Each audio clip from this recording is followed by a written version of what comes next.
দাঁড়ান দাঁড়ান, আপনি কিন্তু অলরেডি লেট। আপনার জন্য জানেন আমি কতক্ষণ ধরে অপেক্ষা করছি?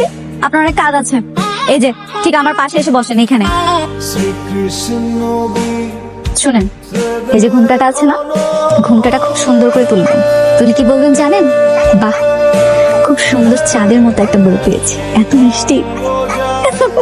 কি হলো, দেরি করছেন কেন? কতক্ষণ অপেক্ষা করিয়েছেন? তাড়াতাড়ি ঘুমটাটা খুলে নেন।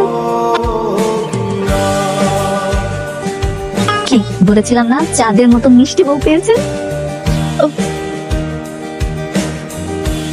আসসালামু আলাইকুম মা, আম সো সরি মা, আমি আসলে মনে করেছি আপনার ছেলে। ওয়ালাইকুম আসসালাম। থামো থামো, আমি বুঝতে পেরেছি। তো বৌমা, এত রাত হয়ে গেল, তুমি এখনো ঘরে আসে না? মা, আমি কি করে বলবো বলেন, আমি তো নতুন বউ, আমি তো আসলে জানি না সে কখন আসে। কিন্তু দেখেন মা, 3টা বাজে, আর কতক্ষণ অপেক্ষা করবো আমি? মন খারাপ করো না বৌমা, আমার ছেলেটা একটু ছেলে মানুষ তো, বুদ্ধি সত্যি একেবারেই কম। এই যে আমার ঘরে চাঁদের টুকরা চলে আসছে, এখন আস্তে আস্তে সব ঠিক হয়ে যাবে। আমি আসি মা।